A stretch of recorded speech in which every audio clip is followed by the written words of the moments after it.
Cet été, les apéros du jeudi reviennent au château du Grand Jardin à Joinville. Venez déguster les produits du jour et vous rafraîchir dans une ambiance musicale et conviviale. Boy, boy, can you get it down? Come on, good boy, boy, you should be enough. La bohème, la...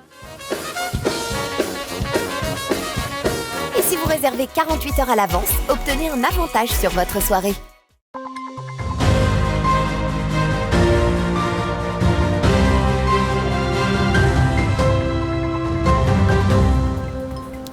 Bonsoir à tous et bienvenue dans votre 15 minutes info du 18 juillet 2022. Tout de suite les titres de cette édition. Oubliez l'image que vous avez de la pêche. La 14e édition des Masters de l'Est n'a rien à envier aux autres compétitions sportives. Ce dimanche, une commémoration en souvenir des Justes de France a eu lieu à Bar-le-Duc en présence de la préfète, des parlementaires et de la mairie. Le journal officiel a publié le 8 juillet dernier le décret reconnaissant l'utilité publique de Cigéo, le projet de stockage des déchets radioactifs. Et voilà pour les titres. Et débutons cette édition avec du sport et plus particulièrement de la pêche avec le concours des Masters de l'Est qui s'est tenu pour la 14e fois à Saint-Dizier. Entre stratégie, esprit d'équipe et préparation en amont, cet événement est loin des stéréotypes de la pêche. Un reportage de Florent Arnold. Oubliez l'image que vous avez de la pêche. La 14e édition des Masters de l'Est n'a rien à envier aux autres compétitions sportives. Ce concours de pêche, qui a eu lieu ce week-end entre le lac d'Uder et Saint-Dizier, a réuni pas moins de 24 équipes de passionnés. Les Masters de l'Est sont prisés par les pêcheurs compétitifs. Très attractifs, avant la pandémie, certaines années ont attiré jusqu'à une 60aine d'équipes, venant parfois de l'étranger. L'attractivité passe aussi par une dotation qui va de pair, faut être honnête. On fait pas autant de kilomètres si on n'espère pas gagner un joli prix. Ce qu'il faut savoir, c'est que le montant des inscriptions des pêcheurs remis à la dotation correspond à 6 120 €.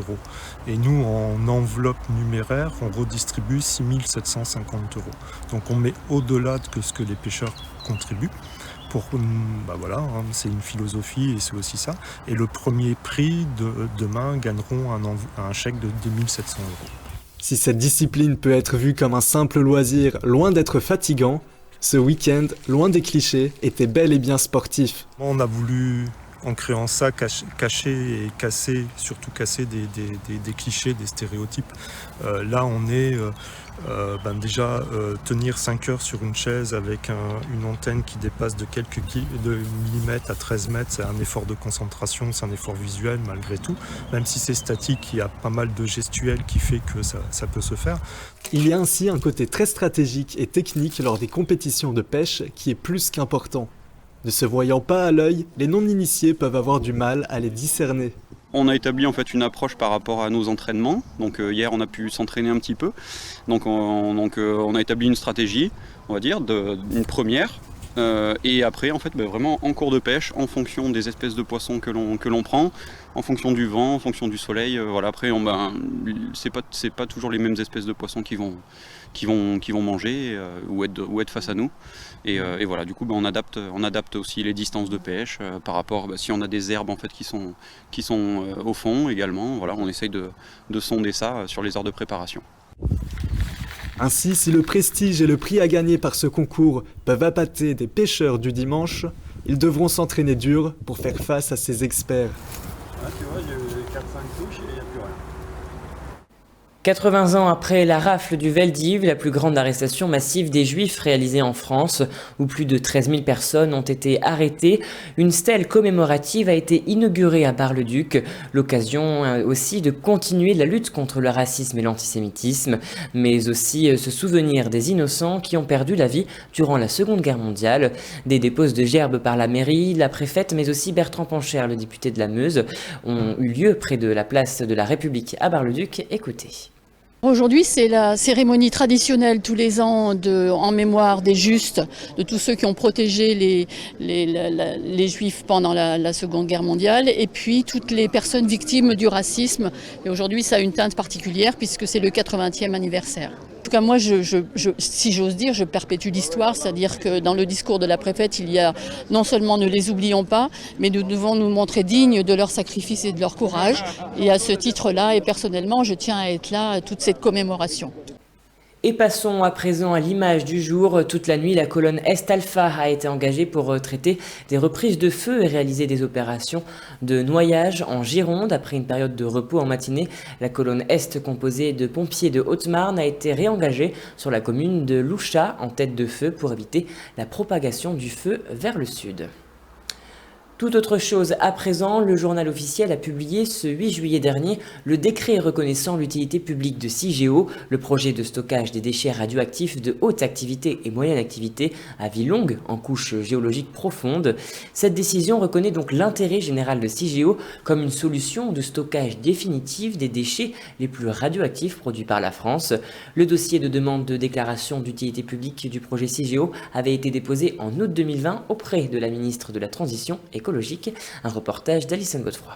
Depuis 20 ans, l'Andra travaille au quotidien sur le projet nommé CIGEO. Implanté à Bure, en Meuse et en Haute-Marne, ce site est un laboratoire souterrain. Plusieurs recherches sont menées dans l'objectif de stocker de façon sûre et définitive les déchets radioactifs, pour la plupart issus des centrales nucléaires. Sur ce site, deux puits permettent d'aller à 500 mètres sous terre. Chercheurs, techniciens, ingénieurs et spécialistes conjuguent leurs compétences pour concevoir et préparer l'implantation de CIGEO. Au total, d'ici plusieurs dizaines d'années, environ 100 000 m3 de déchets radioactifs seront enfouis sous terre pour des centaines de milliers d'années. Ce laboratoire permet d'étudier la croûte terrestre, notamment l'argile. Pourquoi un laboratoire ? Pour deux raisons. La première, c'est vérifier la capacité du milieu géologique à répondre aux objectifs que l'on se fixe pour justement se protéger des déchets radioactifs. Et la deuxième raison de ce laboratoire, c'est pouvoir tester différentes technologies de soutènement des galeries, mais également les outils de creusement, et vérifier si en fonction de tel ou tel type d'outils, on va générer un endommagement sur l'argile qui accueille ce laboratoire, et donc demain l'argile qui accueille CIGEO, différent. Aujourd'hui, le projet CIGEO est reconnu d'utilité publique, une avancée majeure pour ce projet. Le dossier a été déposé en août 2020 auprès du ministère de la Transition écologique. Une enquête publique a été menée en automne 2021 et a recueilli 4150 contributions et a fait l'objet en décembre 2021 d'un avis favorable. Ça veut dire quoi ? Ça veut déjà dire que l'État, le gouvernement, considère que ce projet-là est un projet essentiel pour la France. Ce qui paraît assez logique puisque ce projet CIGEO, il vise à prendre en charge les déchets radioactifs français les plus dangereux et à protéger l'homme et l'environnement d'aujourd'hui et de demain. Et ensuite, cette reconnaissance d'utilité publique, elle permet deux autres choses plus techniques. La première, c'est la mise en compatibilité des documents d'urbanisme. Dans notre cas, c'est un projet relativement important et il fallait être sûr que les documents d'urbanisme qui s'appliquent sur ce territoire permettent la construction du projet CIGEO. Pour rappel, dans ce laboratoire, il n'est pas question de stocker des déchets radioactifs. Ils seront déposés, si autorisation, à quelques kilomètres et dans la même couche géologique. Ce projet de creusement s'étend jusqu'en 2025 pour tester les différents types de revêtements et faire des galeries de plus grand diamètre. Pour l'heure, d'autres demandes d'autorisation seront déposées dans l'objectif de réaliser quelques opérations avant la construction de CIGEO, telles que des fouilles archéologiques, la création d'un réseau piézométrique et de plateformes. L'objectif, permettre d'acquérir des données sur le territoire, utilisables pour surveiller le périmètre autour de CIGEO si le projet est autorisé.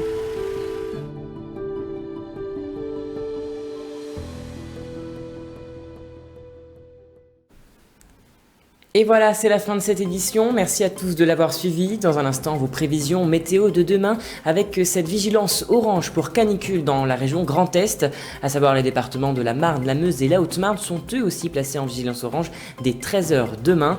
Et voilà, c'est donc la fin de cette édition. Vous retrouverez également Nicolas Fontaine pour votre 15 minutes info de demain. Je vous souhaite une très belle soirée.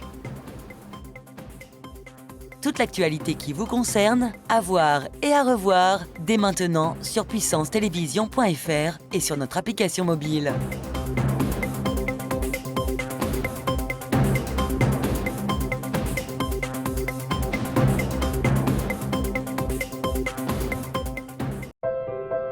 demain.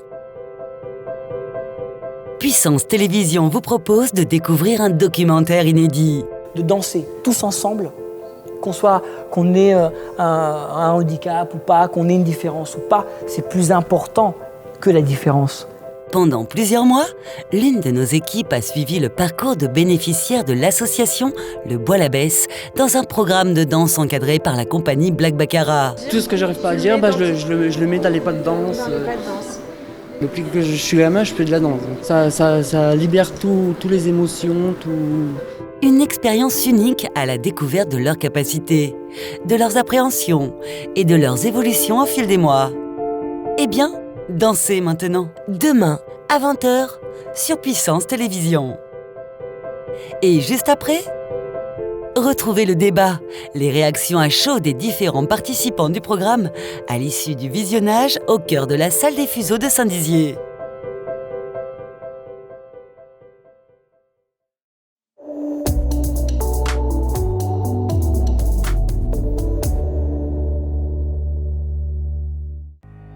Bonsoir à toutes et à tous. Demain, le soleil brillera de mille feux sur l'ensemble du pays. Des nuages feront malgré tout leur apparition sur la façade ouest de l'Hexagone. Côté Mercure, comptez demain matin 17 degrés de minimale à Metz et 27 degrés de maximale à Nice.